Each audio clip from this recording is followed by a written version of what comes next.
One, two, three.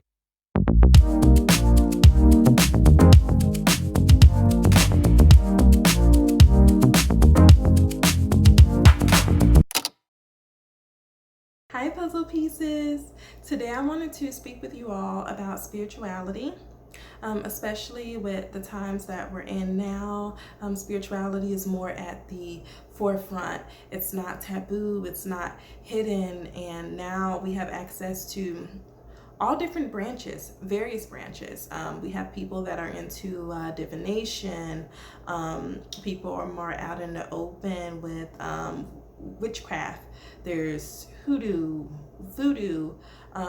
People are not shy to speak about communicating with angels or communicating with past loved ones, paranormal. So spirituality has really made its way here in the age of Aquarius. There are a lot of people awakening, which is great, which is awesome. You know, we want people to wake up. We want as many people to wake up as possible. The only thing is, it's not what you would expect it to be as far as the experience. Spiritually awakening is very uncomfortable. It is a very uncomfortable process. And I want to say 97% of the people I know and the stories that I've heard, along with my own personal experiences, most spiritual awakenings happen through tribulations, extreme emotional pain, whether that's through a failed relationship, losing someone, misfortune, declined health, all of those things, you know, tragedy, it sparks the spiritual awakening. There are many tarot readers that started their channel just because of heartbreak. I can remember my spiritual awakening in 2017 when I had to end a 10-year relationship, and also I lost my mom. So that was very heartbreaking and traumatic for me, but it sparked my awakening. I can remember just wanting to start fresh, just start new. And I became a seeker of knowledge, seeker of spiritual knowledge. But before I even dived into spirituality, I was just researching history. I'm an Aquarius, so I love knowledge and I'm very skeptical, and I just wanted to, you know, just do all kind of research, like who were the first humans? Do aliens really exist? What happened to the dinosaurs? Some people say dinosaurs do not exist. And so I started diving really deep into that kind of research, and also into history and different cultures. And it just made me want to, you know, start fresh. I discovered something that made me want to start fresh, just, you know, renounce everything. And I literally went on a mission. I went on a mission to discover the truth. Whatever that truth was, it was my truth, but I went on a mission to discover a truth. And you could just tell that I was a newbie to spirituality because my aura was purple. It was a beautiful, beautiful purple color. I was just very open, very open to learning new things, very open to new experiences, but it all came at a cost. Extreme heartbreak, extreme loss. I went through a depression for a while, you know, and I didn't even know I was in a depression. I would just cry every night. I used to work overnight, and I would just cry every night. Every time I had a moment alone, I would cry.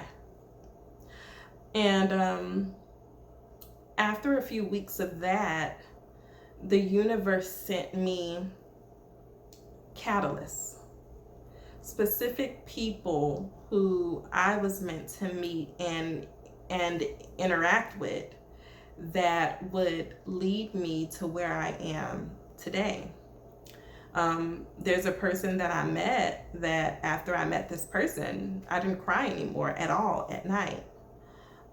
There's also another person that I started spending a lot of time with that actually inspired me to dive deeper into spirituality.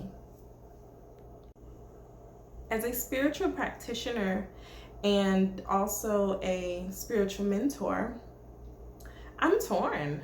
I'm torn between how I feel about spiritual awakenings.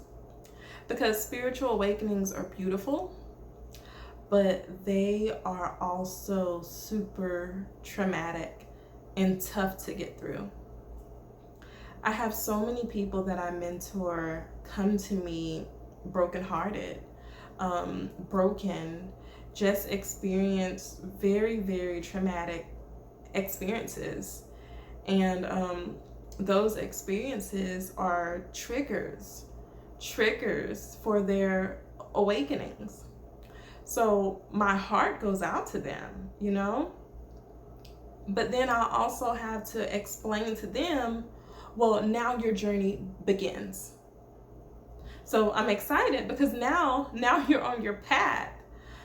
But, you know, it's bittersweet because the loss you had to endure, whether it was, you know, emotional loss, you lost someone physically, maybe a job, misfortune, like I said earlier, health. Those are all horrible things. Those are all very horrible things. But it was set up to happen to get you on your path.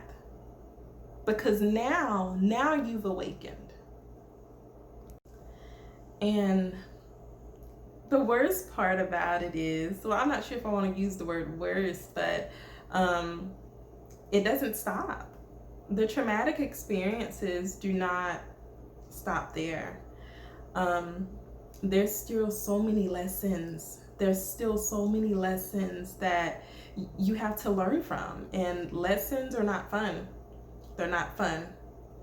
Like I said, it's very uncomfortable. Spiritual awakening is a very uncomfortable process. The beginning is very traumatic and hard, and as you move throughout your journey, you'll come across lessons. And these lessons are not set up to be easy. You know, it's challenging. It's challenging. And every one lesson is different, because we are all here for different things and we all have different paths. But, you know, being spiritually awakened, it's not something to glorify. It's kind of hard, you know? It's very hard. And the more you grow, the more your circle gets smaller. You know, the more you have to maybe detach from certain people, places, and things that you don't want to detach from. And, you know, it's sad to say, because these lessons are so challenging, some people are actually stuck in that same cycle. That's why you hear about so many different karmic cycles, because people get stuck in that cycle. You know, you might get stuck on one person that it's just extremely hard to let go of that person, but you don't know that once you let go of that person, you know, there's a blessing or there's a gift right after that. There's someone so much better. You know, you might be stuck in a karmic cycle where you don't want to leave a certain area, you don't want to leave a job, whatever the situation is. It's unique to your particular situation and your path, but you know, it's hard. It's very difficult. So you might have to repeat a few lessons over and over again until you understand the lesson and learn from it. And you have to see what you need to do differently. And I'm not trying to scare you guys. No, that is not what I'm here for. I just want to inform you about the truth of spiritual awakenings, because everyone says, oh, wake up, wake up. And that's great and all, but you know, especially when you are new and you're just now beginning your journey, when you first experience your spiritual awakening, it's uncomfortable. It's really uncomfortable. But when you move forward throughout your journey, it is very rewarding. It is very rewarding. I've learned so many different things throughout my journey, and I started in 2017, and we're headed towards the end of 2020. I've learned so many different things. I've developed and increased so many spiritual gifts. I'm telepathic now. I really didn't, like that gift, especially because I have really bad anxiety. So I don't want to know when someone's thinking about me or what they're saying about me, but that's a gift that I've developed. I've always been clairvoyant, but I've learned how to increase those abilities. But the most rewarding part about going through my journey is that, I get to help so many people along the way. The more you go throughout your journey, you're going to be placed in someone's life as a catalyst. And, you might be the trigger to someone awakening. People might start coming to you for, advice. You might become a spiritual mentor, or just, any kind of mentor. But it is very rewarding. And that reward is just, it's your heart's desire. It's very unique. It's your heart's desire. Well, thank you guys so much for joining me. I'm very glad that we had that conversation. Like, comment, subscribe, and we have more videos coming soon.